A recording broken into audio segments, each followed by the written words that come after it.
eu acho que falta um pouco de consciência negra do povo, né, para perceber que a gente precisa de representações. Então, o que a gente percebe é que é sempre o mais do mesmo. São os mesmos brancos que aparecem no período de eleição, fazendo uma festinha, fazendo um churrasquinho, e isso para uma determinada camada da sociedade é o suficiente para dar o seu voto para esses caras. E no futuro a conta vem, depois a conta vem. Nós precisamos muito de gente que nos represente no Senado, nas câmaras de vereadores, né, e deputados. A gente precisa de representações políticas. E temos poucos ainda, né? Bem poucos. E eu ia te perguntar se hoje há igualdade na política. Você já respondeu a minha pergunta, né? Ainda falta muito para obtermos a igualdade, né, na política. A Constituição, né, a lei maior do nosso país, fala em igualdade formal. A igualdade formal. Todos iguais perante a lei. Mas não existe uma igualdade material entre brancos e negros. Enquanto não existir essa igualdade material, não vai haver uma sociedade justa. Sandro,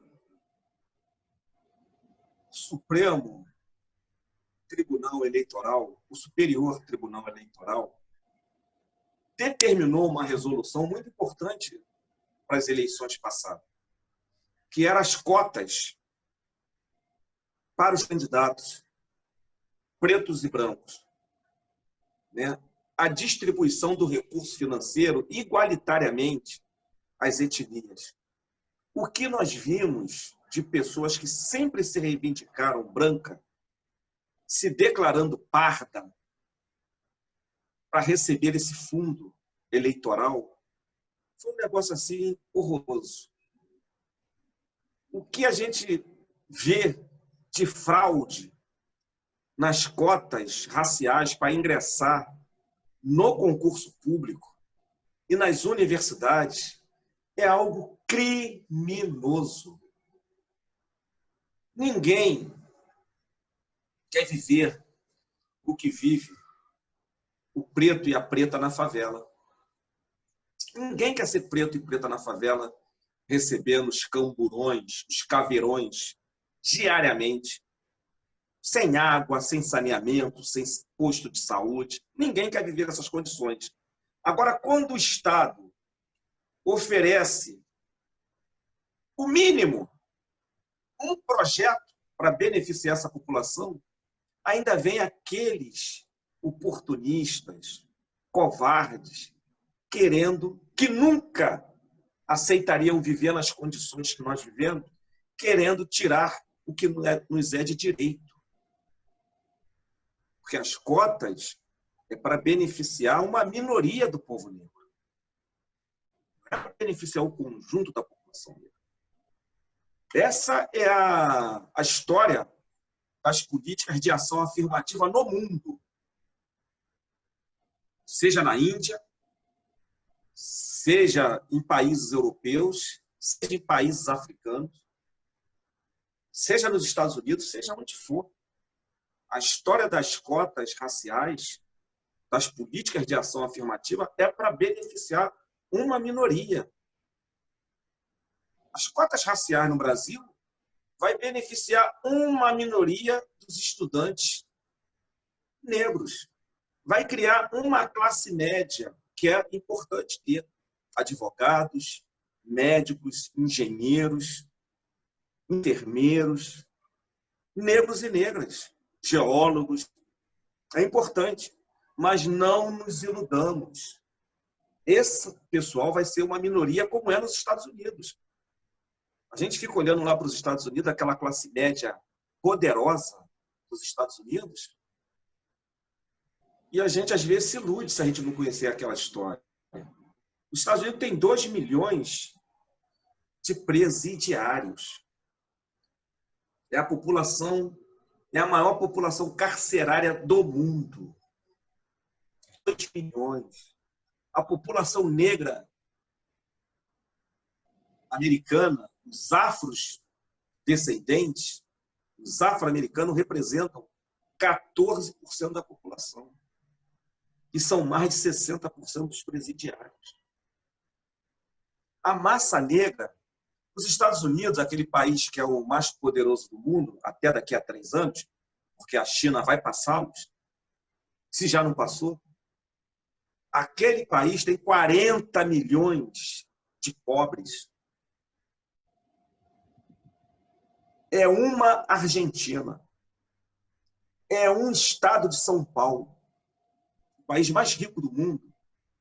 Um país que tem bomba atômica, que tem o Vale do Sicílio, com as suas empresas de tecnologia, Facebook, Instagram, Twitter, tudo inventado lá no Vale do Sicílio, onde as pessoas, o Zuckerberg, é um dos homens mais ricos do mundo. Essa sociedade rica e poderosa tem 40 milhões de pessoas passando fome. Tanto é que eles estão agora aprovando um auxílio emergencial de $2.000 para essas pessoas. Esses 40 milhões de pobres são pretos, são negros, na sua grande maioria. Então, as ações afirmativas atendeu a uma minoria do povo negro americano, porque a grande maioria está nos presídios, está na pobreza, está presa e desempregada, está marginalizada. Então, a nossa luta é uma luta por reparação. Nós precisamos fazer uma política de reparação para o povo negro, que significa, reparação significa investimento no coletivo, no conjunto da população.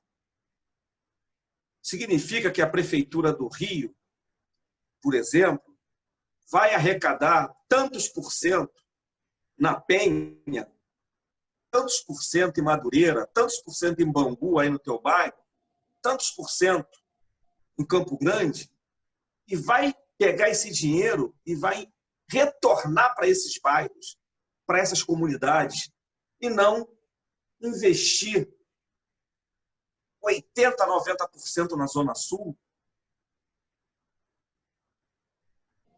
e abandonando os nossos bairros ao Deus dará. Como todos os governantes, seja da Prefeitura ou do governo do Estado, fizeram até hoje.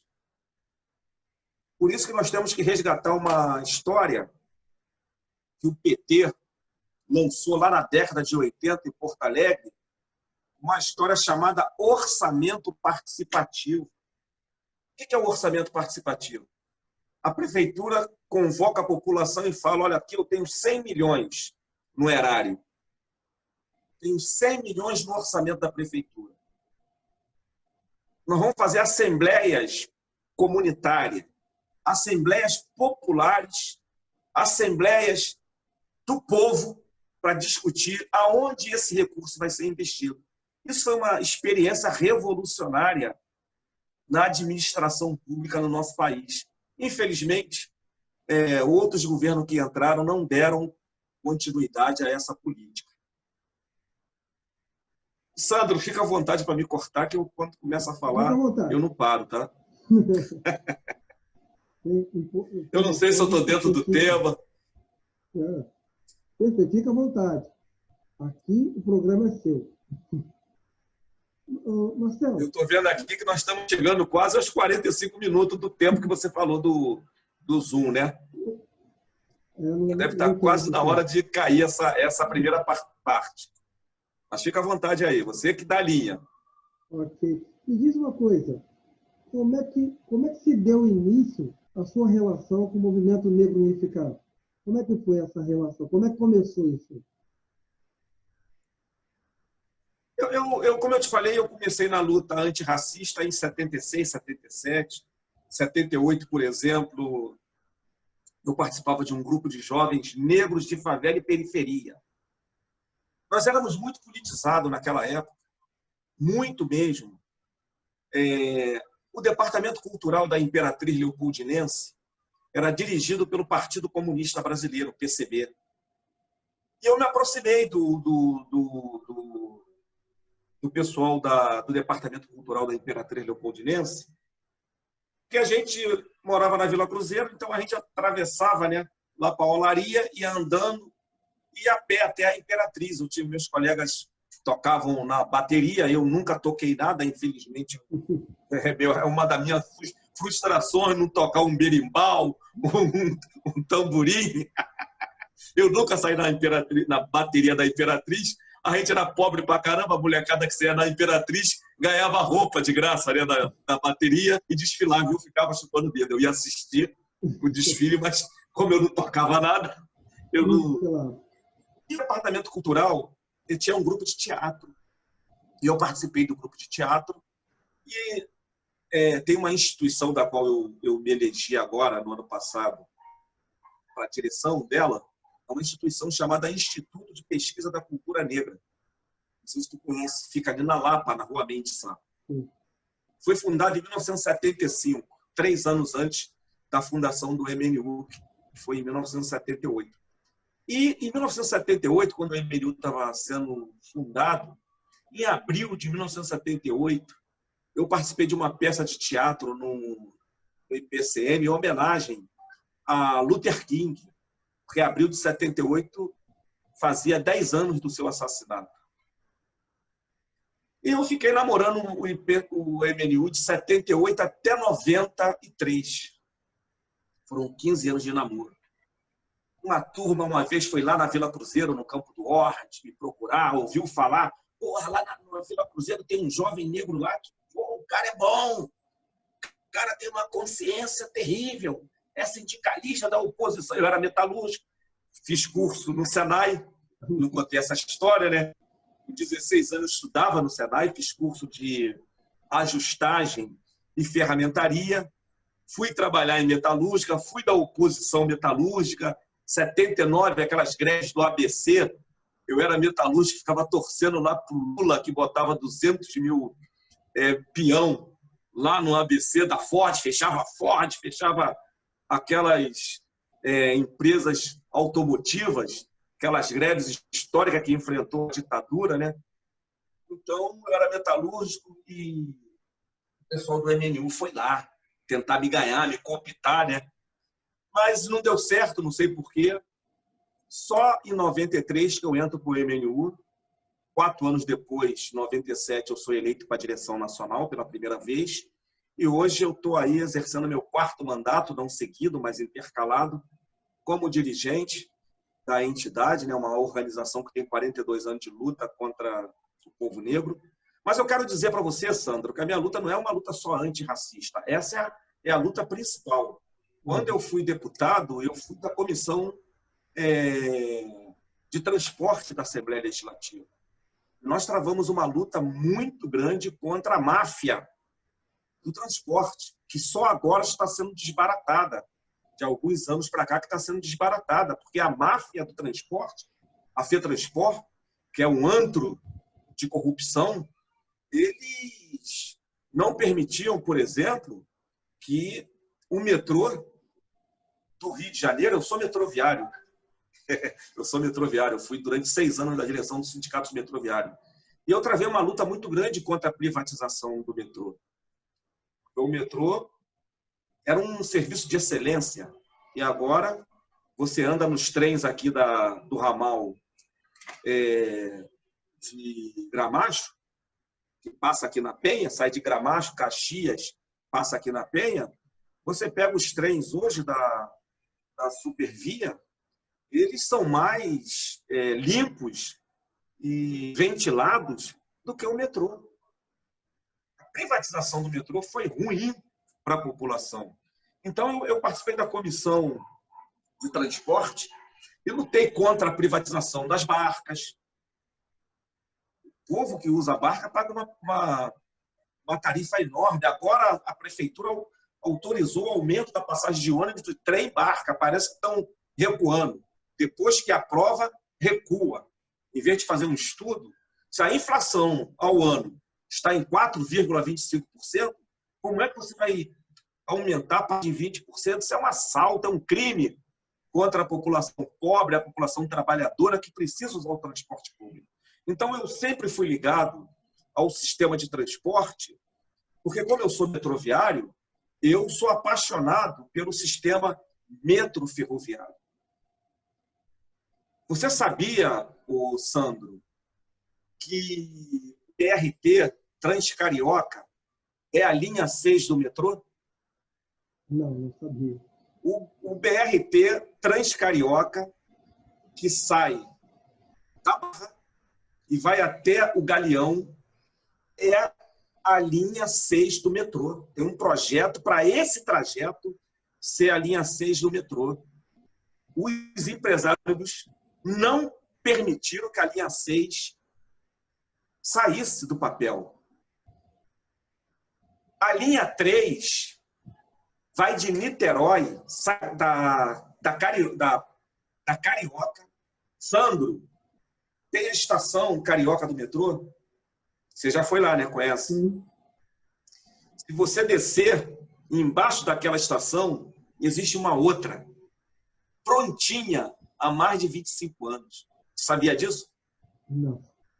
Você sabia disso? Não, Tem uma outra estação prontinha, tem uma estação pronta, que essa estação é para fazer a ligação da Pavuna, que é a linha 2. A linha 2 iria até o Estácio, do Estácio iria à estação Cruz Vermelha, na Lapa. Da estação Cruz Vermelha ela ia para Carioca, da Carioca ela ia direto para Botafogo.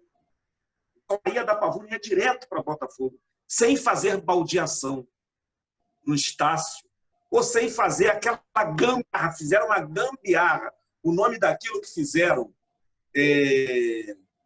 passando ali por trás da central, aquela ligação que sai do Estácio e vai até a estação central, aquilo é uma gambiarra. Os trens têm que diminuir a velocidade para passar ali. A linha 3 vai até Manchandiba, em São Gonçalo. Sai da Carioca, vai até uma estação na Praça 15, vai por baixo da Baía de Guanabara, beirando a ponte de Niterói. Essa tecnologia existe na Europa, tem metrô subterrâneo, embaixo do mar, e até a Praça Araribóia em Niterói, e ia para São Gonçalo. Sabe o que é isso? O BRT Transbrasil, que é um crime contra a população carioca, está aí. Começou com o Eduardo Paes, não terminou, não entregou, ficou 4 anos de crivela, não entregou e está abandonado. Nós que temos carro que precisamos passar pela Avenida Brasil, a gente sabe que a gente sofre na Avenida Brasil em razão dessa obra interminável. Imagina, Sandro Batista, se isso é um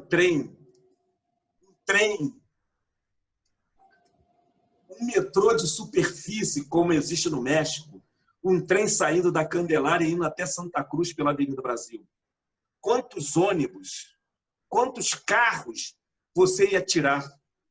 Qual o nível de poluição que iria diminuir? Porque o trem e o metrô são transportes ecológicos. Eles usam energia elétrica, não usa diesel, não usa gasolina, que polui o meio ambiente. Eu fui no México. Eu fui presidente do metrô, Sandro. Eu sei. A governadora Benedita da Silva me deu a honra de ser o primeiro funcionário preto mecânico de manutenção presidente dessa empresa. No curto governo Benedita, de abril a dezembro de 2002, eu fui presidente do metrô. E eu fui no congresso metroferroviário dos países de língua espanhola e portuguesa no México. Sandro, a gente deve transportar aqui no Rio de Janeiro uns 500, 600 mil passageiros hoje no metrô. 1 milhão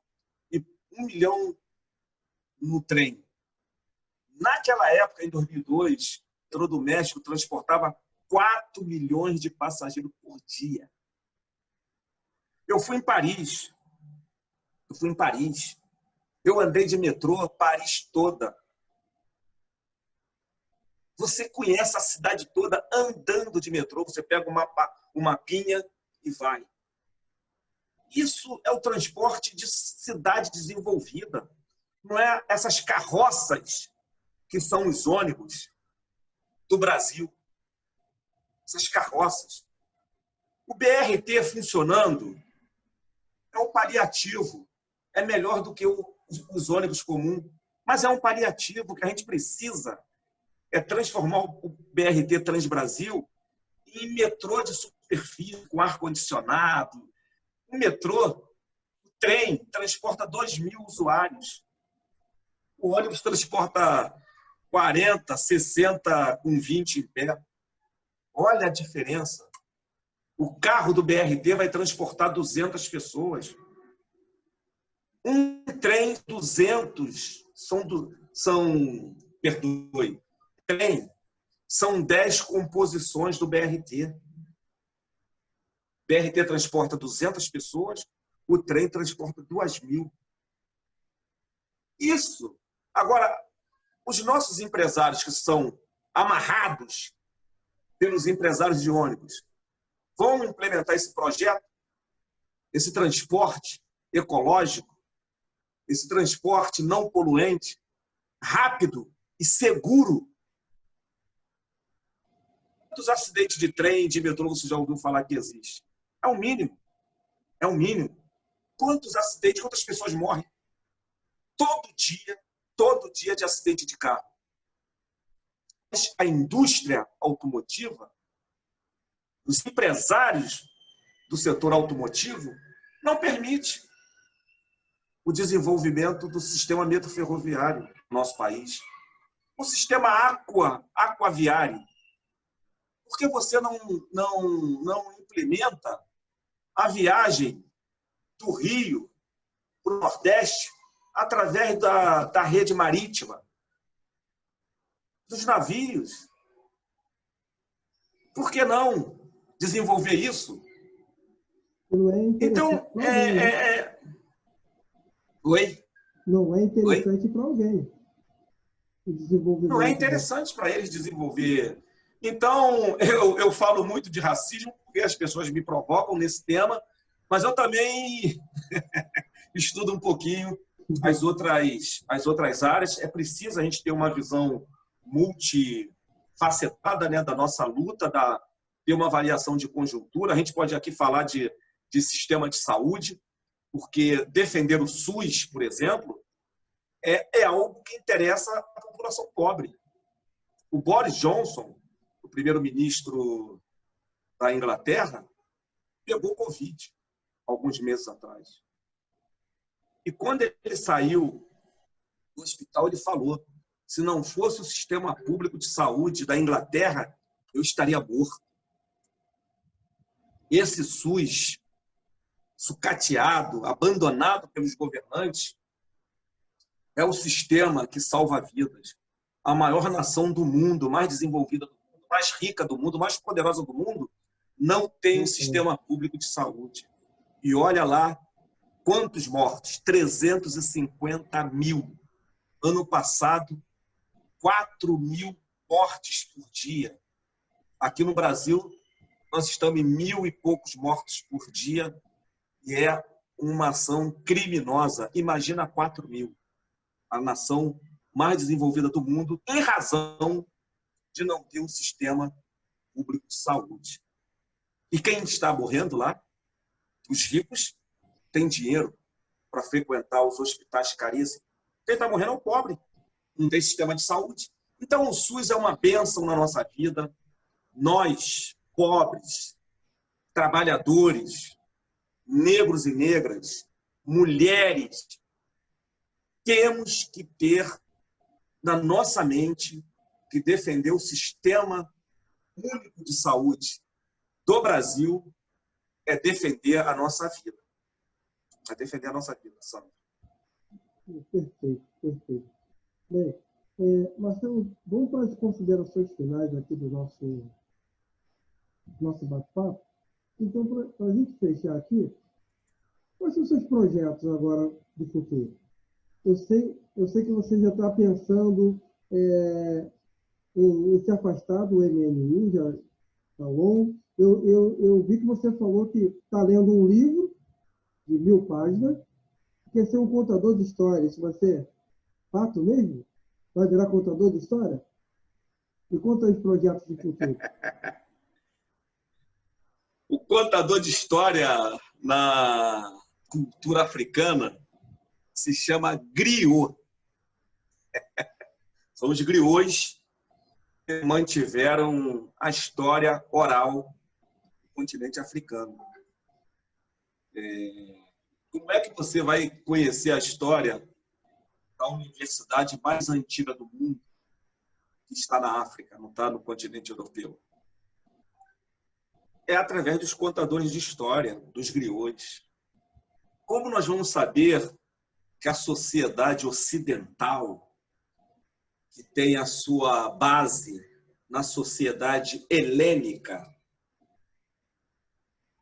na Grécia, onde eles dizem que fundaram a democracia através da agora.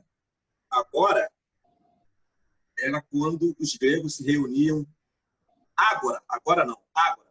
Os gregos se reuniam numa praça e decidiam ali democraticamente os rumos da nação. Só que era uma minoria, porque os escravos, tinha escravo na Grécia.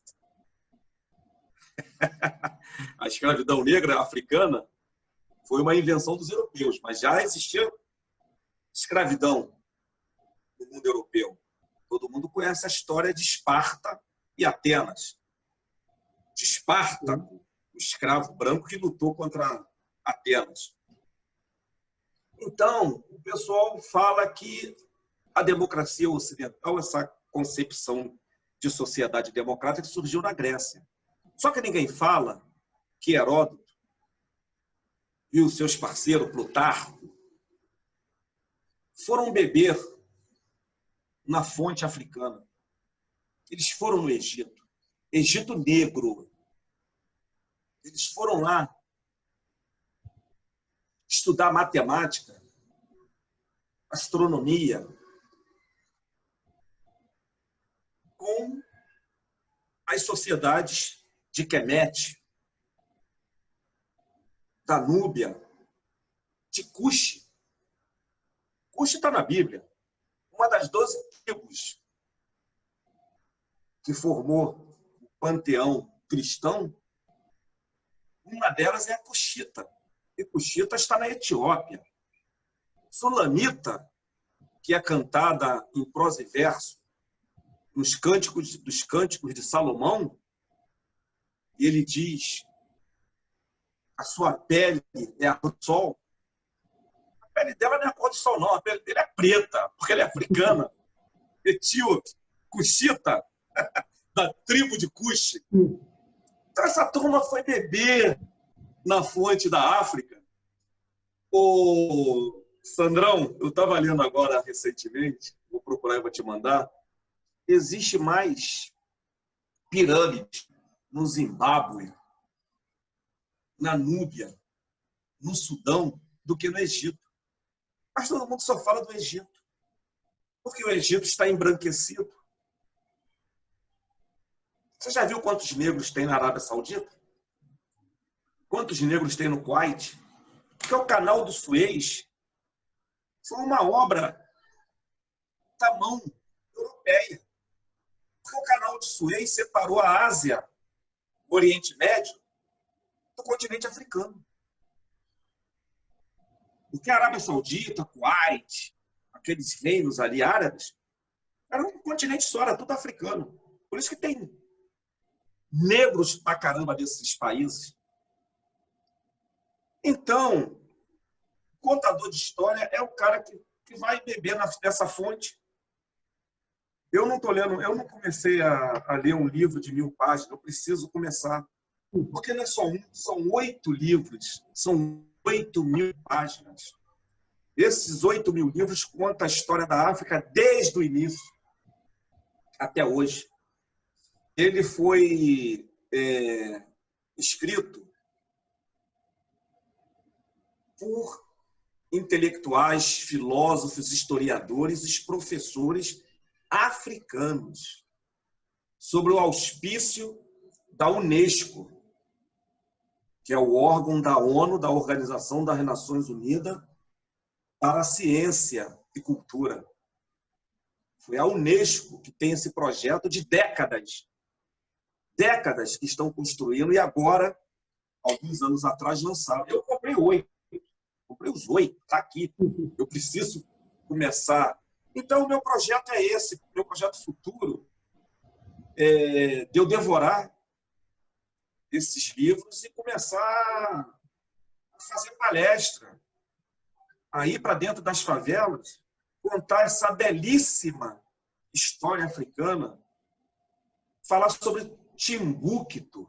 Timbuktu está no Mali.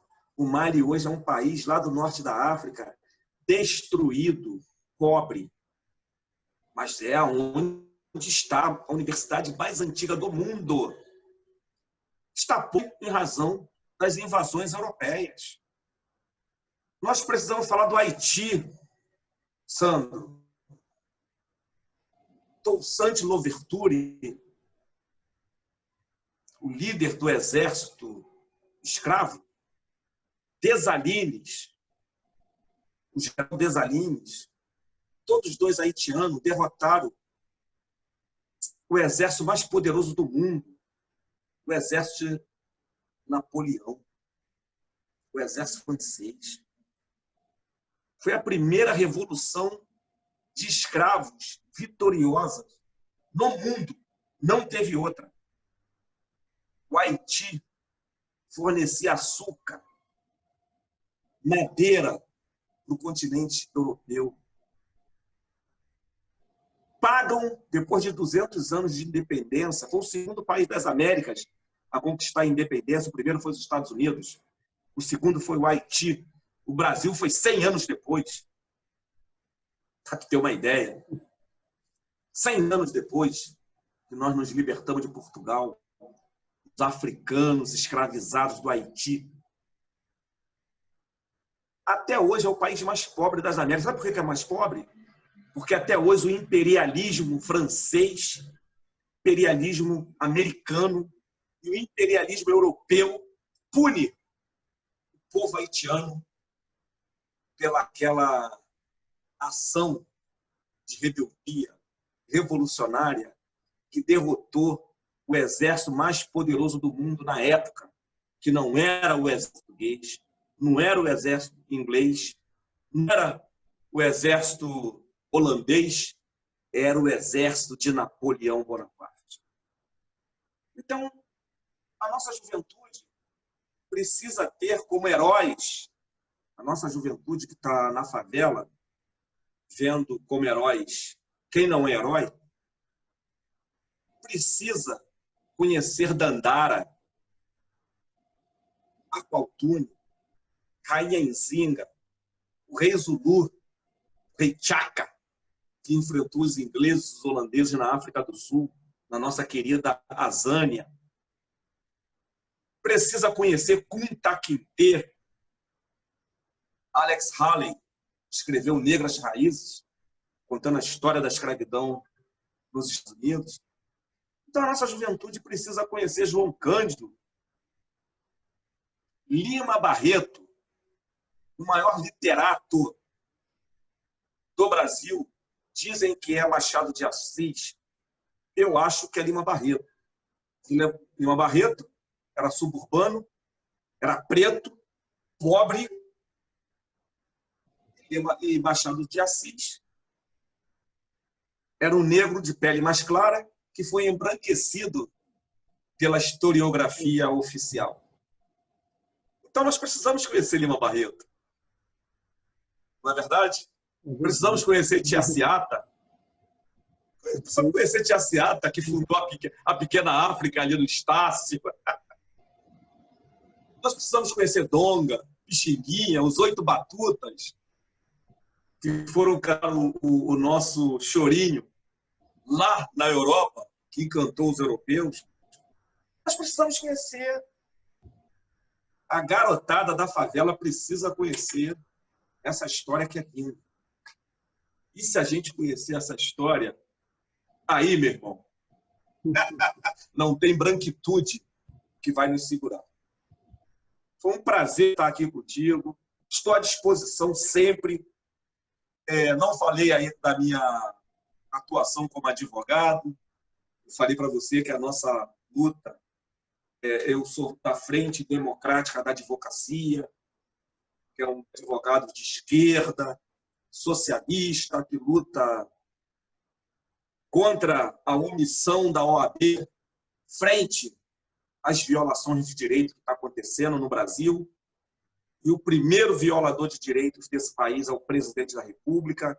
A nossa OAB teve um papel histórico na ditadura militar, que foi de peito aberto, lutando contra a ditadura militar, que a nossa secretária Lídia recebeu uma carta-bomba na nossa sede aqui no Rio e veio a falecer na ditadura militar.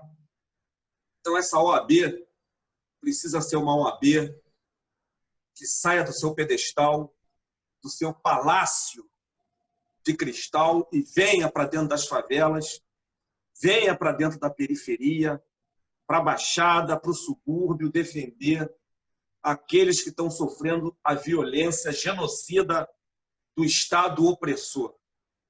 Então, a gente tem muita coisa para falar, mas fica para um próximo programa, que senão a gente já estouramos o nosso tempo, né?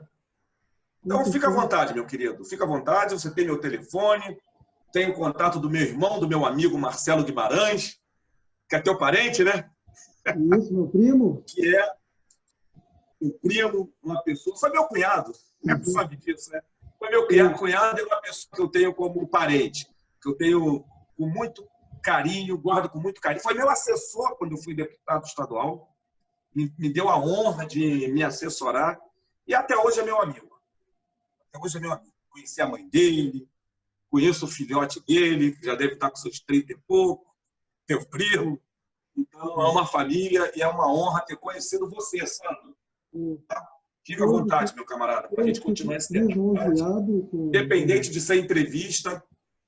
Eu fico lisonjeado, né, de ter tido a honra de ter conhecido. O nosso canal tem exatamente esse objetivo, de contar e mostrar as histórias que nós não conhecemos, né, e que essas histórias nos inspirem. E eu fiquei muito feliz e todo o seu conhecimento, esse intelectual que nos mostrou um pouquinho, compartilhou conosco um pouquinho do seu conhecimento, e é uma honra imensa tê-lo no meu primeiro programa, no nosso primeiro programa aqui, seu número 1. Né? Então, muito feliz mesmo. E eu queria, eu olhei na sua biografia lá na OAB, eu roubei uma frase lá que você colocou lá, e eu queria falar aqui para o nosso encerramento, que eu achei muito inspiradora. E esse é o objetivo do nosso canal, que é inspirar. Né? Então, você colocou lá, um povo sem o conhecimento de sua história, origem, cultura, é como uma árvore sem raízes. Né? É de Marcos Mosaia, não sei se eu falei o nome correto, né? Mas é uma frase muito inspiradora. Né? E, graças a todos os santos, Marcelo Dias tinha que ser preto. Muito obrigado, Marcelo, pela sua participação. Eu que agradeço, meu irmão. Um abraço. E se você curtiu essa conversa com Marcelo Dias, então se inscreva no nosso canal e dê o seu like para nos ajudar a trazer mais histórias inspiradoras. Porque aqui tinha que ser preto. Um beijo do Negão.